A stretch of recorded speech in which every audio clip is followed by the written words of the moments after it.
Capítulo 17. Superando a necessidade de julgar. Como você já deve ter visto até agora, o julgamento é uma parte crucial de quem somos e como funcionamos neste mundo. Para abrir mão de julgarmos, devemos aprender um sistema inteiramente novo de navegação emocional. Quando começamos nessa nova jornada, não temos ideia do quanto temos vivido em nossos julgamentos. A cada dia encontramos centenas de situações em que julgamos as pessoas e então agimos de acordo com o nosso julgamento. É fantástico o quanto achamos que sabemos porque alguém faz alguma coisa. Quer ser sábio? Lide apenas com fatos. No momento em que você parar de lidar com os fatos, estará a caminho de problemas. Veja, nossas pressuposições com relação aos motivos alheios são mortais, tanto para eles quanto para nós. Só podemos saber de alguém aquilo que pode ser observado, isto é, aquilo que vemos ou o que a própria pessoa nos conta. A Bíblia nos ensina a observar o fruto, mas ela não nos diz para dar o próximo passo e julgar por que a pessoa está produzindo aquele fruto. No momento em que julgamos por que as pessoas fazem algo, em vez de lidarmos com o que elas fizeram, atravessamos a linha para o julgamento. Vamos aonde Jesus disse para não irmos quando infringimos aquilo que pertence somente a Deus. Isso ainda acontece diariamente em nossa vida por estar arraigado em nós desde a infância. Quantas vezes perguntamos aos nossos filhos por que você fez isso? E percebemos que ficavam imediatamente com um olhar distante e de espanto, e começavam a explorar as possibilidades desconhecidas do porquê. Sem percebermos, estamos dizendo: o que você fez não importa, contanto que você tenha uma boa razão para isso. Esse é o começo de uma vida de autojustificação. Se tiver uma boa justificativa, posso me dar bem em qualquer situação. Não pergunte a seus filhos por que fizeram isso. Em vez disso, pergunte o que você fez. Eles sempre sabem o que fizeram. Então lhes pergunte: o que você acha que deveria ter feito? De uma forma fantástica, eles quase sempre sabem o que deveria ter sido feito. Das mais antigas experiências infantis, somos ensinados a descobrir porquê em vez de o quê. Somos ensinados a usar a justificativa e julgamento para negociar nossa fuga da responsabilidade. Essa complicação é ampliada através do fato de termos a natureza do egocentrismo, medo e pecado. Da infância para frente, relacionamos nosso mundo com nossas desculpas e julgamentos. Todos nossos relacionamentos tornam-se um emaranhado dos nossos julgamentos e dos outros. Você pode mudar a si mesmo. Não quero viver minha vida em julgamentos. Meu julgamento não é tão bom. Além de tudo, não quero me preocupar com meu sentimento com base no julgamento de outra pessoa. Não quero passar minha vida com o lado negativo do semear e colher. Como Paulo, quero aprender a viver livre do julgamento dos outros e quero saber que você está livre de meus julgamentos. O conceito completo de relacionar as pessoas com base em nosso julgamento tira-nos do reino da realidade, honestidade, integridade, responsabilidade e prestação de contas.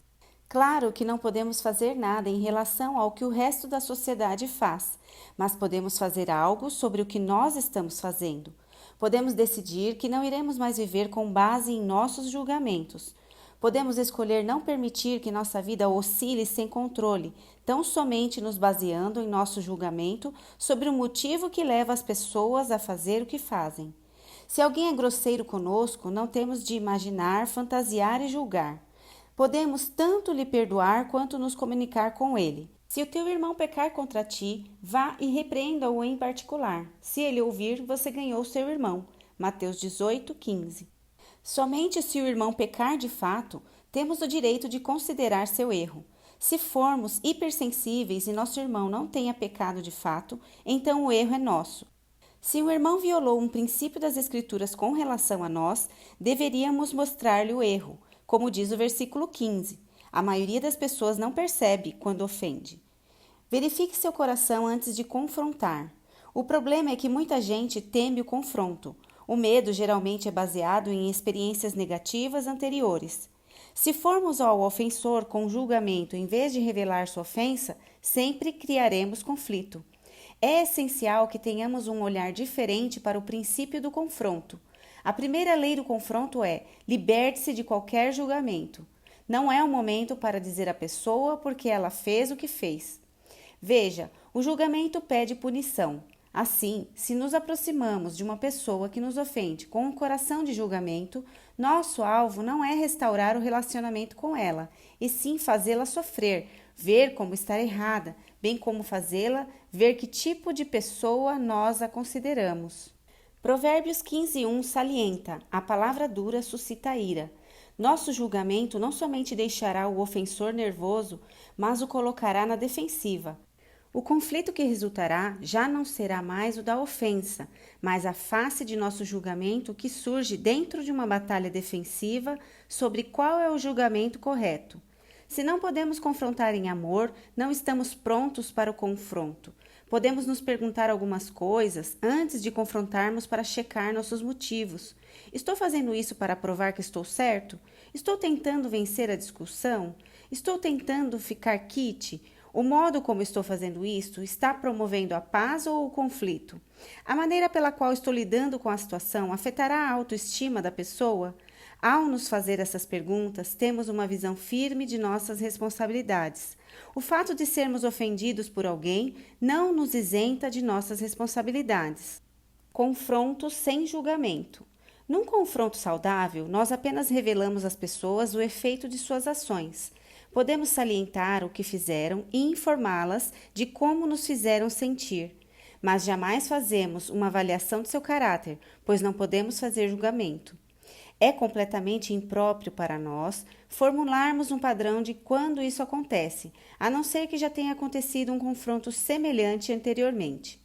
É muito comum eu me sentar para aconselhamento com pessoas que dizem: essa pessoa faz isso comigo há anos e eu estou cheia disso. Ela é rude e indiferente e vem me magoando há anos. Eu sempre pergunto: como essa pessoa reage quando você discute com ela esse problema? Então, para meu espanto total, descubro que nunca discutiram um assunto. É verdade que o ofensor deveria ser mais sensível, mas se não era importante levantar o problema até agora, então você é sócio de sua própria dor. O alvo do confronto deve ser ajudar tal pessoa quanto a si mesmo. Você deve ajudá-la a entender a natureza da ofensa. Ela precisa compreender os efeitos de suas ações nos outros, para que tenha a oportunidade de fazer alguma coisa. Se você fizer do confronto um ato de amor, a resposta das pessoas geralmente será positiva e grata. Um confronto pode ser a oportunidade de ajudar a resolver um problema que domina muitas vidas. Tristemente, muita gente passa a vida sabendo que está fazendo algo errado, mas ninguém lhes diz exatamente o que é, ou quando alguém chega a dizer é com tanta ira e julgamento que essas pessoas rejeitam a opinião. Agora suponha que você tenha conscientizado as pessoas dos efeitos de suas ações. Se você as confrontar de uma forma positiva, elas têm liberdade para lidar com a administração de seu comportamento, equacionando seus problemas. Se a ofensa vier a ocorrer de novo no futuro, você poderá dizer-lhes novamente como isso está afetando. Se não houver melhora, você precisará perceber em algum momento que o envolvimento próximo com tais pessoas tem um custo emocional muito alto, pois sabem que seu comportamento o afeta, mas continuam fazendo o que fazem. Não sabemos por que continuam, a não ser que elas nos digam. Talvez não se importem o quanto isso nos afeta. Talvez estejam tentando superar algum problema pessoal ou não nos tenham levado a sério, ou podem estar de fato tentando nos magoar. Não sabemos porque nenhuma providência foi tomada com relação a isso, mas estamos livres do controle de suas ações, porque nos recusamos a atrelar significado a elas através do nosso julgamento. Agora estamos a caminho de nossa liberdade pessoal e do julgamento dos outros. Estamos semeando liberdade e colheremos liberdade. Muitas vezes cremos que expressando nosso julgamento com críticas, de alguma forma motivaremos os outros a mudarem. Isso não funciona, só magoa e fere as pessoas. Quando aceito que a comunicação em amor realizará o que desejo, estou livre da necessidade de julgar. Quando compreendo quanta dor o julgamento traz, posso começar o processo de remover o julgamento de minha vida. Aprendo que é menos doloroso fazer perguntas do que julgar. Todos nós precisamos compreender que nosso julgamento nunca nos trouxe paz, nem ajudou alguém. Já que não traz benefício algum, então podemos considerar a ideia e deixar para lá. Todo mundo precisa ser amado, ninguém precisa ser julgado.